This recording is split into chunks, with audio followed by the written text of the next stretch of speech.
이 세상을 살아가는 사람들을 보면 다들 비슷비슷하게 사는 것 같습니다. 어머니 뱃속에서 태어나서 갓난아이 시절을 보내고 자랍니다. 그러면서 무엇을 먹을까, 무엇을 마실까, 입을까, 무슨 일을 할까 고민하고 노력하는 것 같습니다. 그러다가 늙어가고 이 세상을 떠나곤 하지요.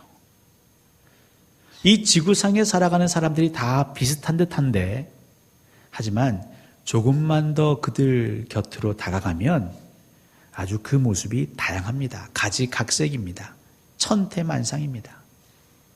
특별히 그 사람들이 하는 말, 그 말을 들으면 이 사람은 무슨 가치로 살고 있구나, 어떤 삶의 목표를 향해 나아가고 있구나를 알게 됩니다. 혹시 성불하세요라는 표현을 아십니까? 낯설기도 하고 우리의 일상 속에서는 들어볼 수 없는 표현입니다. 이 성불하세요라는 표현은 이 불교 신자들이 서로 인사할 때 나누는 인사말입니다. 예전에 타짜라는 영화가 있었습니다. 보신 분도 계시고 못 본 분도 많으시겠지만 이 도박판을 그린 영화인데요. 거기 나오는 주인공이 그 도박판에서 만난 사람과 헤어지면서 인사말을 나눕니다. 그 인사말이 뭐냐면 오광하세요랍니다. 웃으시는 분은 그 오광이 뭔지 아시는 거고, 여러분, 우리 교인들도, 신앙생활하는 우리 교인들도 우리만 아는 표현이 있습니다. 그러니까 교회를 안 다니는 사람은 도통 그게 무슨 의미인지 언제 사용해야 될지 모르는 표현들이 있습니다. 뭐가 있을까요? 믿음으로 승리하세요. 우리는 이런 표현을 많이 쓰죠. 군인들도 그 말은 잘 안 씁니다. 정말 승리를 위해서 준비된 군인들도요, 승리하세요 이런 표현 안 씁니다. 근데 우리 교회에 다니는 사람들은 유독 승리를 좋아합니다. 또 기도하겠습니다. 저희들은 헤어질 때 혹은 만날 때, 위로할 때 기도하겠습니다. 이런 표현을 쓰죠. 또 어떤 표현을 많이 씁니까? 은혜 받았습니다. 여러분, 늘 은혜 받고 계십니까? 가끔 이제 설교를 마치고 예배를 마치고 집으로 돌아가는 성도님들과 교제할 때에 목사님 오늘 은혜 받았습니다. 이런 표현들을 종종 쓰지요. 여러분, 승리하세요. 기도하겠습니다. 은혜 받았습니다. 참 귀한 말들입니다. 하나님의 진리를, 하나님의 복음을 담고 있는 인사말입니다. 그런데 언제서부턴가 이런 귀한 우리의 선언과 고백이 상투적으로 바뀝니다. 승리하세요 해도 감흥이 없습니다. 누군가 나를 향해 기도하겠습니다 해도 속으로는 정말 기도할 거예요 라고 반문하기도 합니다. 누군가 은혜 받았습니다 라고 고백하면 속으로 당신 그게 은혜 받은 모습입니까? 라고 꼬집기도 합니다. 우리 기독교는 마음으로 믿어 의에 이르고 입으로 시인하여 구원을 얻게 되는 종교입니다. 근데 언제서부턴가 그냥 입으로만 시인하는 종교로 전락해버렸습니다. 또 구원을 마치 상품처럼 사고 파는 종교라는 인식을 받기 시작했습니다. 아무리 믿지 않는 사람들에게, 심지어 예수 믿는 사람들에게도 저는 예수 믿습니다, 저는 하나님의 힘으로 살아갑니다, 은혜로 살아갑니다 해도 사람들은 고지갓대로 듣는 것보다도 진짜일까라며 의심스러운 눈치를 항상 보이곤 하죠. 저와 여러분들은 은혜가 없으면 살 수 없다라고 고백합니다. 그래서 오늘 이 자리에 나오는 것이죠. 하나님께 예배하러 나온 여러분, 저희가 그냥 예배드리지 않으면 찜찜해서 오셨습니까? 이 주일을 성수하지 않으면 내 가게가, 내 사업이, 내 일터에서 내가 좋은 일을 만나지 못할까 봐 그냥 부적 붙이는 느낌으로 오셨습니까? 아니죠. 하나님을 사랑하고 하나님을 만나길 원하고 하나님만이 주실 수 있는 그 은혜, 그 맛을 알기 때문에 지금 저와 여러분은 이 자리에 있는 줄로 믿습니다. 우리가 은혜를 고백하는 게 매우 중요합니다. 진심을 담아서 고백할 때 사랑하는 여인의 마음이 열리듯이 우리가 정말 마음을 다하여서 진정으로 누군가에게 고백할 때 그들이 우리에게 손을 내미듯이 교회가 하나님의 참 은혜를 고백하기 시작하면 놀라운 일들이 벌어집니다. 교회의 성도들이 하나님의 은혜를 만끽하면서 그 은혜에 반응하기 시작하면 잃어버렸던 자들이 돌아오기 시작합니다. 구원으로 더하는 자의 수가 날마다 늘어날 수밖에 없습니다. 그런데 이 고백이라는 것은 진실되이 상대에게 전하는 고백이라는 것은 흉내내서는 안 되겠습니다. 은혜 받은 척 아무리 얘기해도 감동이 없습니다. 은혜를 고백하기 위해서는요, 진짜로 은혜를 받아야 합니다. 진짜로 은혜를 경험해야 합니다. 하나님의 은혜를 맛보아야만이 우리는 고백할 수 있습니다. 2017년 한 해 동안 여러분들 은혜 많이 받으셨습니까? 아멘. 감사합니다. 그러면 여러분들은 그 은혜 받은 대로 하나님께 또 우리 이웃에게 고백하고 계십니까? 반응하고 계십니까? 무엇이 참으로 은혜 받는 것이고 또 무엇이 하나님 기뻐하시는 그 은혜를 고백하는 삶인지 성경을 통해 말씀을 통해 묵상하길 원합니다. 특별히 이 은혜를 고백하는 교회의 모습 또 하나님이 주신 은혜를 참으로 귀하게 받는 교회의 모습이 잘 기록된 내용이 바로 오늘 우리가 읽은 사도행전 4장 32절에서 5장 11절까지입니다. 초대교회의 모습이지요. 초대교회, 오순절의 역사로 태동한 교회입니다. 하나님께서 성령님을 통하여서 세우신 하나님의 기관이 교회입니다. 하나님께서 태초에 원하셨던 그 모양, 그 모습을, 그 디자인하셨던 그 원형을 제일 잘 간직하고 있는 모습이 초대교회의 모습입니다.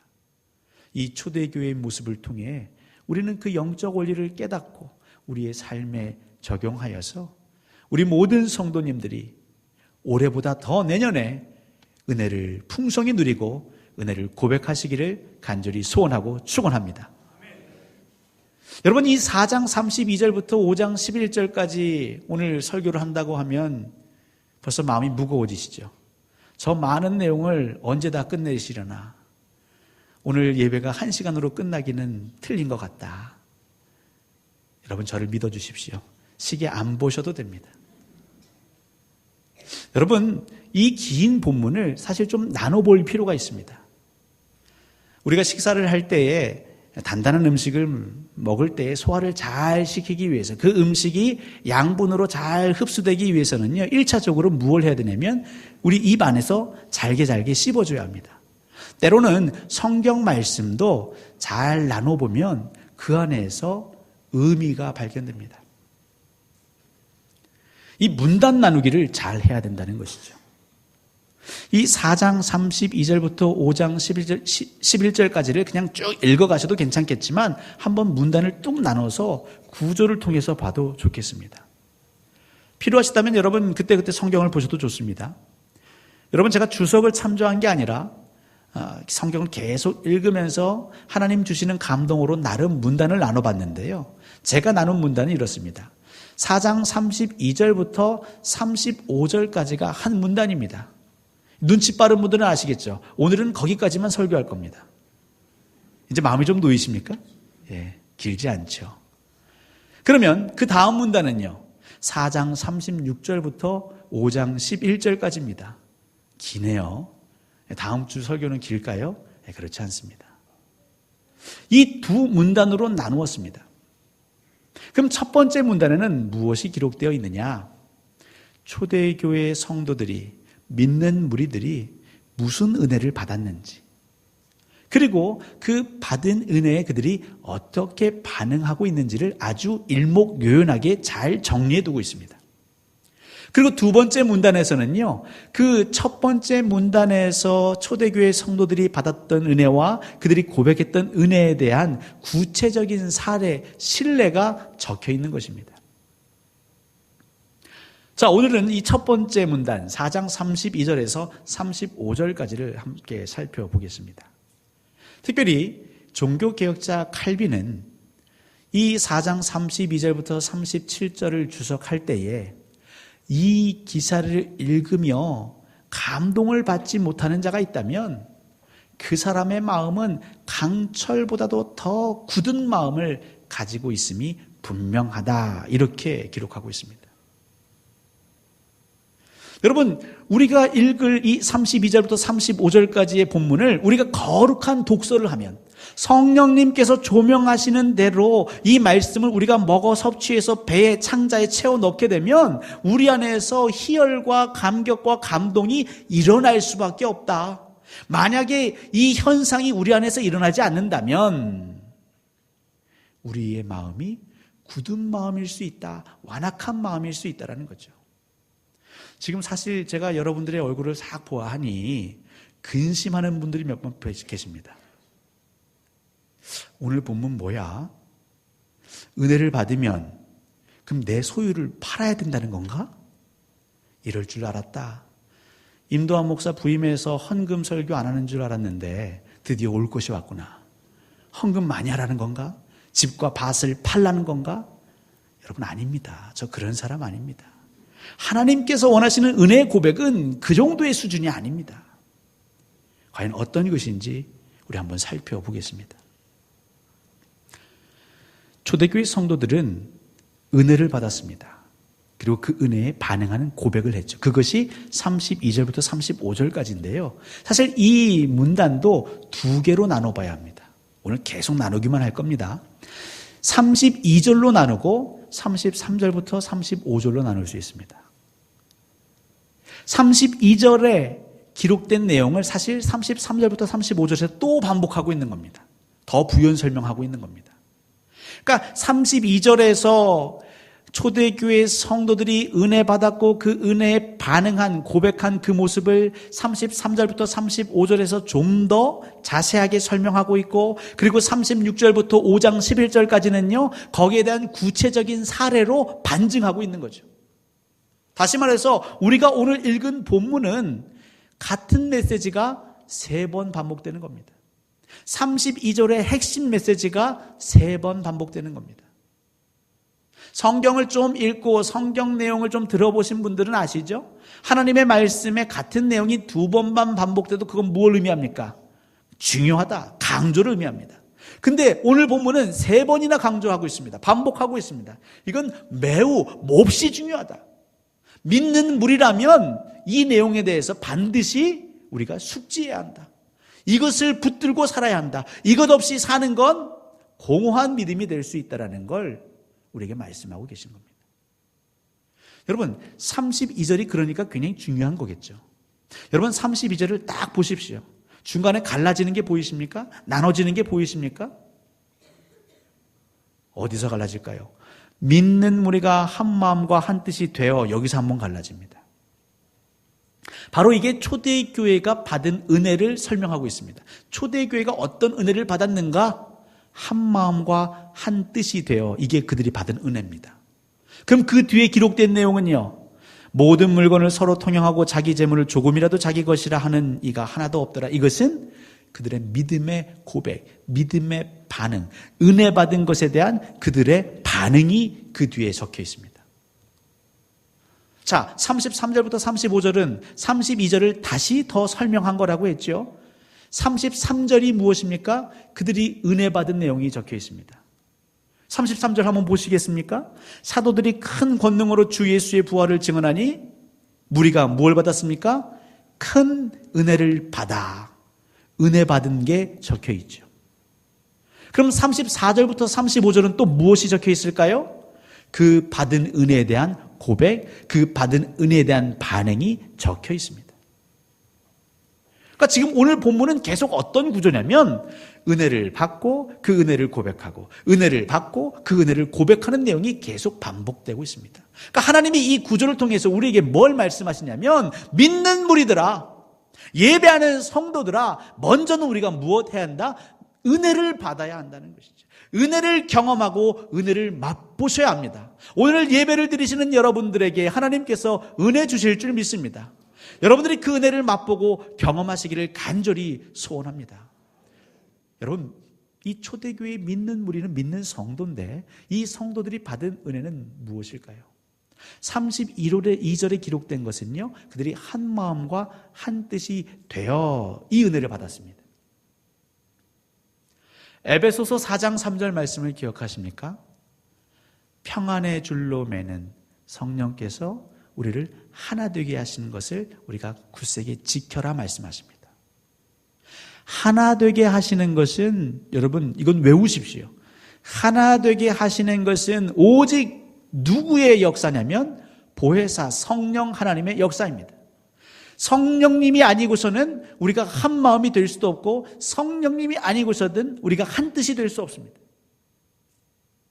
그러니까 이 믿는 무리가 한 마음과 한 뜻이 되었다라는 건 뭐냐면 그 믿는 무리들 위에 성령님이 임하셨다 이 말입니다. 그러니까 그들은 성령의 임재에 대한 은혜를 경험하고 있는 것이죠. 사도행전에 보시면요, 성령 임재의 그 기록이 굉장히 많습니다. 특별히 상징적인 게 무엇입니까? 오순절 성령 강림 사건이죠. 그들이 방에 모여서 기도합니다. 그랬더니 성령이 불의 혀처럼 갈라지면서 그 비둘기처럼 그들 한 명 한 명 각 사람 위에 성령님이 함께 하시죠.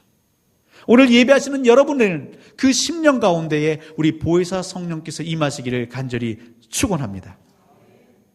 근데 이게 왜 중요한가? 여러분, 왜 성령이 임하셔야 되는가? 이 믿는 무리가 한 마음 한 뜻 됐다라는 것은요, 그냥 공동체 모든 사람들이 회의를 하고 토론을 해서 그냥 우리가 어떤 한 가지를 결정하고 그 결정에 우리의 생각을 합쳤다 이 말이 아닙니다. 혹은 그 공동체의 리더, 그곳의 대표 사도의 마음에 우리 성도들이 마음을 모았다 이 말이 아닙니다. 한 마음과 한 뜻이 되었다라는 것은 철저하게 무엇을 기준으로? 하나님의 말씀, 하나님의 뜻을 기준으로 모든 믿는 성도들이 자기의 생각, 자기의 주장, 자기의 배경을 다 뒤로 하고 하나님께 다가가기를 멈추지 않았다 이 말이죠. 고린도전서 2장 10절에 하나님 말씀하십니다. 오직 하나님이 성령으로 이것을 우리에게 알게 하셨으니, 성령은 모든 것, 곧 하나님의 깊은 것까지도 통달하시느니라. 여러분 믿으시면 아멘 하십시오. 하나님께서 하나님의 모든 것을 우리에게 알려주길 원하시는데, 근데 이것은 무엇을 통해서만? 하나님의 깊이에 있는 모든 것까지 통달하시는 성령이 아니고서는 우리가 알 수 없다는 거죠. 다시 말해서 믿는 무리들에게 성령이 임하시니까 그 사람들마다 어떻게 됐냐면요, 조금씩 그들의 무지가 벗겨집니다. 그들이 몰랐던 것을 알게 됩니다. 말씀이 깨달아집니다. 결국 어디에 맞닿게 됐냐면 하나님의 마음이, 하나님의 뜻이 무엇인지를 그들이 맛보게 되는 거죠. 예수 그리스도께서 말씀하신 것처럼 하나님께서 내 안에 거하시고 내가 하나님 안에 거하는 역사가 일어나는 것입니다. 예수 그리스도가 참 포도나무시고 우리 모두는 그 나무에 붙여져 있는 가지가 되는 것입니다. 접붙임 바 되니까 무엇이 흐릅니까? 수액이 흐릅니다. 양분이 흐릅니다. 그러면서 열매를 맺게 되는 거죠. 사랑하는 성도 여러분, 그래서 우리 성도들은요, 은혜를 받아야 되는데 어떤 은혜를 구해야 되느냐? 성령 충만의 은혜를 구해야 합니다. 여러분 2018년도는 성령 충만을 구하십시오. 물론 이 성령 충만은 어떤 에너지나 힘으로 채우는 게 아니죠. 여러분 이 충만이라는 의미를 아시죠? 차고 넘치는 게 충만입니다. 비유를 하자면 이 물잔에다가 물을 붓습니다. 그러면 이 입구까지 차겠죠. 근데 계속 부으면 어떡합니까? 넘치겠죠. 이 성령 충만은요, 계속 차고 넘치는 것입니다. 오늘 한 마음과 한 뜻이 되어, 여기서 되어라는 이 헬라어 본문이요, 시제가 문법적으로는 미완료 시제로 쓰여 있습니다. 아니, 그게 무슨 의미가 있습니까? 이 완료 시제는 아시죠? 그냥 과거에 이루어진 겁니다. 하나의 사건으로 끝난 겁니다. 그냥 성령을 한번 경험한 거죠. 맛본 거죠. 10년 전에 20년 전에 기도원에서 집회에서 내가 하나님 만나고 성령 체험한 것, 그것으로 끝난 거죠. 그런데 이 믿는 우리에게 있어서 하나님 은혜를 주시는데 이 되어 미완료 시제, 어떠한 상태를 계속 유지하기 위해서 반복되는 그런 활동을 나타낼 때 미완료 시제를 씁니다. 그러니까 이 믿는 우리에게 하나님은 어떤 은혜를 주셨냐면 성령님이 계속 찾아오시는 거죠. 우리가 하나님을 고백하든 고백하지 않든, 우리가 전심을 함께 예배하든 예배하지 않든, 우리 성령께서는 말할 수 없는 탄식으로 지금 이 순간 여러분 곁에 오셔서 끊임없이 말 걸고 계십니다. 끊임없이 여러분의 문을 두드리고 계십니다. 언제까지요? 하나님께서 됐다 하실 때까지 성령께서 계속 우리에게 부어주십니다. 찾아오십니다. 이게 큰 은혜인 것이죠. 자, 이 성령 충만의 은혜는 결국 다른 게 없습니다. 두 가지밖에 없습니다. 첫 번째, 기도해야죠. 이 사도행전은요, 기도하는 기록이 여기저기 기록되어 있습니다. 예수님께서 부활하시고 승천하시기 전 그 제자와 무리들에게 뭐라 말씀하십니까? 예루살렘을 떠나지 말아라. 그리고 하나님께서 약속하신 것을 기다리라. 그들은 기다릴 때 기도하며 기다렸습니다. 그러자 성령이 오셨습니다. 그 성령 충만을 받고 그들이 길거리로 나아가 위험이 있지만 전파합니다. 복음을 전합니다. 그러다 사로잡힙니다. 그래도 그들은 기도합니다. 로비하지 않습니다. 변호사를 선임하지 않습니다. 기도합니다. 심지어 야고보 사도가 순교를 당하고요. 그리고 베드로 사도도 감옥에 투옥되죠. 그때에도 믿는 무리의 공동체는 모여서 기도했습니다. 여러분, 기도하십시오. 간절히 기도하십시오. 생명을 걸고 기도하십시오. 흉내내지 마십시오. 마음이 아프고 괴롭고 기도할 수 없을 때, 바로 그때가 기도할 때입니다. 믿는 무리들은, 성도들은 누군가 기도하지 않으려고 할 때 그를 어떻게든지 기도의 자리로 안내하고 인도해야 할 책임이 있습니다. 특별히 이 믿는 무리가 큰 은혜를 받았는데 또 무엇으로 받았습니까? 사도들이 큰 권능으로 부활하신 예수 그리스도를 증언했다고 그랬죠. 여러분, 사도들 한번 생각해 보십시오. 예수님하고 3년을 보냈습니다. 예수님의 비하인드 스토리도 많이 알고 있고요. 그들의 무용담이 얼마나 많았겠습니까? 손을 댔더니 귀신이 나갑니다. 안진뱅이가 일어섭니다. 막 물이 포도주로 바뀌고요. 오병이어의 기적을 얼마나 실감나게 얘기할 수 있겠습니까? 근데 사도들은 자기의 무용담을 나누는 것이 아니라 큰 권능이라 하면 성령 충만하여 이 말입니다. 세상의 권능이 아니라 큰 권능, 하나님의 권능, 성령 충만하여. 그러니까 사도들은 성령 충만하면 무엇만 증언하게 됩니까? 부활하신 예수 그리스도만 증언하게 되는 거죠. 자, 여러분들도 하나님이 부르신 사도라면, 사명자라면 우리가 성령 충만에 의한 은혜를 구하면서 무엇 해야 할까요? 내 무용담을 늘어놓는 것이 아니라, 내 지혜와 지식을 늘어놓는 것이 아니라, 내 생각과 내 의견과 내 감정을 늘어놓는 것이 아니라 우리는 오직 무엇을? 부활하신 예수 그리스도를 증언하는 것이죠. 여러분, 증언은 설명이 아닙니다. 증언은 내가 본 바를 생생하게 전하는 겁니다. 그러니까 우리로 치면 간증하는, 이 사도들은 늘 간증 집회를 한 겁니다. 그러자 그 믿는 무리들이 무엇을 느끼냐면, 지금은 하나님 보좌 우편에 계신 그 예수 그리스도가 마치 지금 우리 앞에 있는 것 같은 그런 감동을 누리는 거죠. 그들이 감격합니다. 그러자 그들 안에 자연스럽게 하나님과 일체가 되면서 그들의 사고방식이 바뀝니다. 그들의 사고의 기준이, 틀이 바뀝니다. 세계관이 바뀝니다. 인생관이 바뀝니다. 하나님이 원하시는 게 무엇인지 그게 그렇게 알고 싶고요. 그 방법대로 살고자 몸부림을 치는 거죠. 그러면서 오늘 나온 그들의 반응, 그들의 은혜에 대한 고백이 무엇이냐면, 서로 물건을 통용하고 어느 누구도 자기의 소유를 내 것이라고 우기지 않았다고 하지 않습니까? 집과 밭이 있는 자들이 팔아서 그걸 사도들의 발 앞에 내어놓았다는 거죠.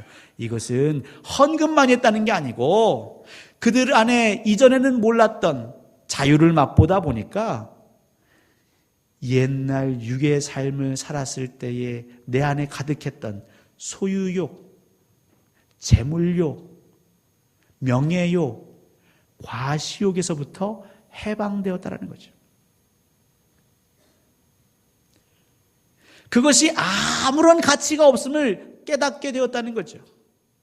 하나님 나라를 맛보고 하나님의 임재를 경험하다 보니까 이전에 내가 그토록 아둥바둥 모으며 살았던 것이 그것이 나를 구원해 주지 못할 것이라는 분명한 진리를 깨닫게 되는 것이죠. 그래서 그들은 아무렇지도 않게 내놓았습니다. 생색내지도 않았습니다.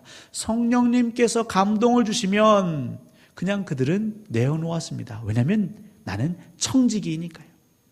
하나님이 내게 맡기신 것을 하나님이 주께서 쓰시겠다고 하면 청지기는 내어놓아야죠. 왜 은혜를 고백해야 할 교회가, 은혜를 고백해야 할 성도들이 오늘날 사람들로부터 멸시와 천대와 조롱을, 비아냥을 받을까요?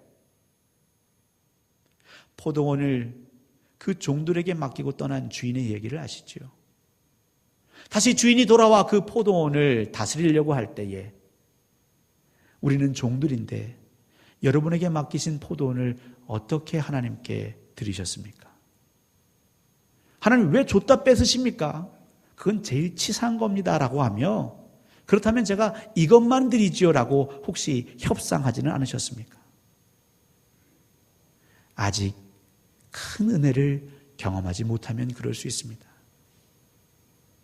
하나님의 나라를 보고 만군의 주 여호와 하나님의 임재를 경험하며 그 하나님이 나의 방패가 되시고 그 하나님 나의 피난처가 되시고 그 하나님이 나의 구원이 되시며 나의 반석이 되신다는 그 고백이 우리 안에 가득해지면요, 하나님 얼마든지 가져가십시오.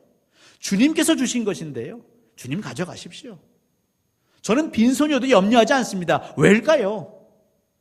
지금 끊임없이 하나님이 성령님을 통하여 부어주고 계시니까요. 성령님이 내주하시니까요. 성령님이 함께 걸어가시니까요. 두렵지 않습니다. 염려되지 않습니다. 하나님 책임지십시오. 공중에 나는 새도 먹이십니까? 들의 풀도 하나님이 입히십니까? 그러면 저는 하나님이 당연히 보호하시겠네요. 성령 충만한 사람은, 은혜를 받고 경험한 사람은 소유욕에서, 명예욕에서, 과시욕에서 자유케 되는 것이죠. 진리가 너희를 자유케 하는 그 경험을 맛보게 되는 것입니다.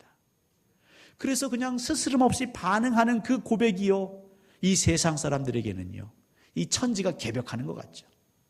세상의 그 자본주의도 우리에게는 우습습니다. 사람들은 돈 하지만 우리는 돈에 매이지 않습니다. 노후를 늘 준비하러 하지만 그것도 우리는 개안습니다. 왜일까요? 하나님이 계시니까요. 교회는 그 하나님을 붙잡는 공동체고, 성도는 그 하나님을 고백하고 찾고 그 하나님 안에 거하기를 헌신하는 자가 성도인 것입니다. 사랑하는 성도 여러분, 정말 2017년 한 해 여러분 은혜를 받으셨습니까? 은혜를 받고 은혜를 경험한 자는 그 은혜의 반응을 보입니다. 헌금을 많이 하고 적게 하고가 아니고 하나님께서 감동 주시는 대로 기쁨으로 나아가게 되어 있습니다.